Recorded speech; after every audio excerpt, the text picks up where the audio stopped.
Hi everyone, my name's Will and I'm here today with my partner Eve, and we're here to discuss some practical considerations for returning to campus this fall during the COVID-19 pandemic. Hi, everyone. We're going to go through some ideas that we have for getting to campus, getting the things you need to be successful, and maintaining a healthy school and life balance. Yep, as Eve shared, the first area we're going to recover is getting to campus. This is an important aspect of being a student and can be a pretty challenging being new on campus. So that's why it's so important you anticipate all the steps involved in getting there. Good point. Commuting to campus can certainly be frustrating and overwhelming, so it can help a lot to plan ahead. So it's important that you're aware of your route, including if there are any tolls or even what the traffic can be like on a day and time when you would typically be going to campus.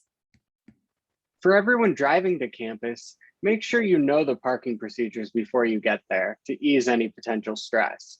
And if you're relying on public transit to get to campus, it's worthwhile Googling to see if your college offers any discounts. You'd be surprised what's out there. And for everyone commuting, make sure you're aware of the protocol coming onto campus with COVID-19 check-ins. For example, here at Rutgers, we have to do an online self-check and confirm that we are symptom-free and we haven't tested positive for COVID in the recent time. Okay, so once you're on campus, take a moment to walk around and get used to the different areas, especially if you're new to the school. Try walking to each classroom and dining halls to get a good sense of how to navigate campus and where you'll be spending your time. Yep, we know for a lot of first-year students, the dining hall will be the main source of your meals. So we recommend taking a moment to consider if you're comfortable eating with others and socializing. If not, consider exploring other options to eat at home, like maybe your school allows you to take dining food home, or if not, you could even consider finding a space in the dining hall where you can be more distanced and eat safely. If you feel most comfortable eating socially distanced, you can even consider what times the dining hall will be least busy and go then to avoid crowds. Maybe it'll be more quiet between typical meal times or right before they close. Okay, so that's all we have for getting to campus. Now we're going to talk about best practices to prepare for your classes. This is actually based on our experience as students ourselves and also things we've researched and seen online. First, it's important to get into the practice of checking your online academic portal. Yes, I completely rely on Canvas, our portal for Rutgers. We also recommend that you collect all of your syllabi and keep them in a safe place. I actually like to go through my syllabi and organize them and write in the first 2 months or so of assignments in my planner. That's a great idea, Eve.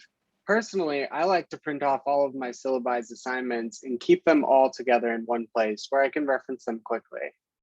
Now let's think about books. We recommend that you shop around for affordable options and consider waiting until the first day of school to buy your books. Some professors will share important information on the first day, and some will even say you don't need it at all. Yes, that's definitely happened to me a few times where I bought the book beforehand and found out on the first day I didn't actually need it. So don't worry about not having the book the first few weeks. Most professors will post those readings on your online portal. With that being said, if your professor emails you or makes an announcement before the first day telling you to buy the book, you should go ahead and do so. Moving on to school life balance, it's important as a student to have some level of separation between your school life and your personal life. We know that this can be especially challenging with the COVID-19 pandemic, limiting the spaces we can use safely. So try finding spaces outside of your home or apartment where you can feel comfortable studying or working. If you aren't able to find a space or need to stay at home, consider finding an area in your home where you can work comfortably or figure out how to set up a temporary workspace that can be taken down each day.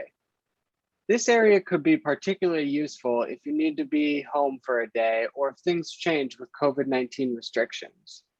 Another great way to create a good school and personal life balance is to participate in clubs or activities that enable you to get involved and give some meaning to your free time. Great idea, Eve. Getting involved is also a great way to find people who have similar values and interests as you. If you haven't done so already, check out our long-term coping webinar for self-care recommendations and guidance on figuring out and maintaining your values. This can help with work-life balance as well. That's all we have for this webinar.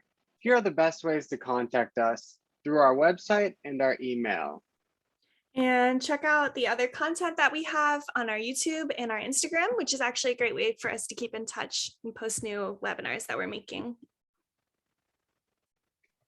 This program was brought to you through the New Jersey Hope and Healing Crisis Counseling Program, the Center for Psychological Services of Rutgers Graduate School and Applied Professional Psychology, in collaboration with the New Jersey Department of Human Services, Division of Mental Health and Addiction Services, Disaster and Terrorism Branch, offering the Crisis Counseling Program through a Federal Emergency Management Agency grant.